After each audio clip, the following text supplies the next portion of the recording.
Hey hello, ഇന്ന് എങ്ങോട്ടാണെന്നല്ലേ നിങ്ങൾ ഉദ്ദേശിക്കുന്നത്? ഇന്നാണ് നമ്മുടെ ആ ഷൂട്ടിങ്. നമ്മളെ വർക്കിന് വിളിച്ചിട്ടുണ്ട്. അങ്ങനെ നമ്മൾ അതിന് വേണ്ടി രാവിലെ ഇവിടുന്ന് പോവുക. കുറച്ച് ലേറ്റായി, എന്നാലും അവിടെ 9 മണിക്ക് എത്തണമെന്ന് പറഞ്ഞ് അങ്ങനെ ഞങ്ങൾ നേരെ സാധനങ്ങളെല്ലാം ഫുള്ള് ലോഡ് ചെയ്തിട്ട് ഞങ്ങളിങ്ങനെ അങ്ങോട്ട് പോവാം. എൻ്റെ കൂടെ വാവാച്ചനുണ്ട്, പിന്നെ അമ്പാടിയുണ്ട്, അജേഷുണ്ട്. ഇതേ ഞങ്ങൾ ലൊക്കേഷനിലെത്തി. നമ്മുടെ സീതത്തോട് പ്രൈവറ്റ് ബസ് സ്റ്റാൻഡിനകത്തൊരു ലൊക്കേഷൻ. അത് കാവടിയുണ്ട്, ചണ്ടമേളം, അങ്ങനെ ഫുൾ സെറ്റപ്പ് റെഡിയാണ്. ഇതേ അവർ ആർട്ടിൻ്റെ ആളുകൾ എല്ലാം അവിടുത്തെ ഓരോ കാര്യങ്ങൾ ചെയ്തുകൊണ്ടിരിക്കുന്നേ ഉള്ളൂ. അങ്ങനെ അതേ ഇതാണ് നമ്മുടെ ആ ലൊക്കേഷൻ. പക്ഷെ നല്ല രസമുണ്ട് കേട്ടോ കാണാൻ. നല്ല സ്ഥലമാണ്, എനിക്ക് ഭയങ്കരമായിട്ട് ഇഷ്ടപ്പെട്ടു. ഇങ്ങനെ അതേ കുട്ടികളെല്ലാം റെഡിയാക്കിക്കൊണ്ടിരിക്കുന്നു.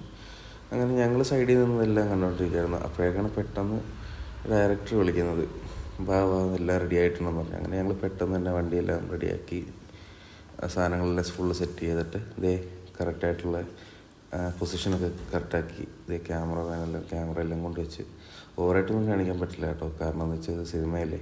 അപ്പോൾ അതുകൊണ്ട് ജസ്റ്റ് ഒരു ഷോർട്ടായിട്ടും കാണിച്ചു തരുന്ന പോത്തേ ഉള്ളൂ. ഇതേ ഈ യെല്ലോ കളർ ഡ്രസ്സ് ഇട്ടിരിക്കുന്ന വിനീത് നമ്മുടെ ഹരിതയുടെ സ്റ്റുഡിയോയിലെ മാസ്റ്ററാണ് കേട്ടോ. എൻ്റെ വോയിസ് അത്ര ക്ലിയർ അല്ല, കാരണം ചെറിയ പനിയുണ്ട്, അതിൻ്റെ കേട്ടോ, ക്ഷമിക്കണം എല്ലാവരും. അങ്ങനെ നമ്മളെ വിളിച്ച വർക്ക് നമ്മൾ എവിടെ പോയാലും നല്ല നീറ്റായിട്ട് ചെയ്യത്തുള്ളൂ. അങ്ങനെ ഇവിടുത്തെ വർക്ക് നമ്മൾ നീറ്റായിട്ട് ചെയ്ത് തീർത്തിട്ടുണ്ട്. ഇതേ കണ്ട flight bus stand full paper കൊണ്ട് നിറച്ച്. അവരെല്ലാവരും നമ്മൾ തെച്ചിനത്തെ ഞങ്ങൾ എന്ത് ചെയ്യണേ, നമ്മളൊന്നും ചെയ്യേണ്ട, അത് മഴ പെയ്യുമ്പോൾ പൊക്കോളൂന്ന്. അങ്ങനെ അവിടുത്തെ പരിപാടിയും കഴിഞ്ഞ് ഫുഡും കഴിച്ചിട്ട് ഞങ്ങളിതേ അവിടുന്ന് നേരെ വണ്ടിയിൽ തിരിച്ച് കൊണ്ടിരിക്കുക. അപ്പം വരുന്ന വഴിക്ക് എന്തെങ്കിലും ഒരു എൻ്റർടൈൻമെൻ്റ് ആയിട്ട് അങ്ങനെ വാവാച്ചിൻ്റെ ഒരു ചെറിയ പാട്ടുമുണ്ട്, നിങ്ങളെ കൂടെ കേട്ട് നോക്ക്.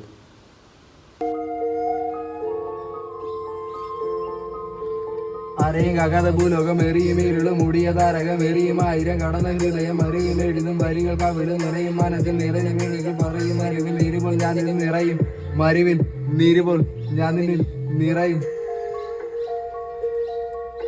അങ്ങനെ നമ്മൾ ഇതേ വീട്ടിലെത്തി. അപ്പം അടുത്തൊരു വീഡിയോ ആയിട്ട് കാണാം. എൻ്റെ വീഡിയോ എല്ലാവർക്കും ഇഷ്ടപ്പെടുമെന്ന് വിചാരിക്കുന്നു.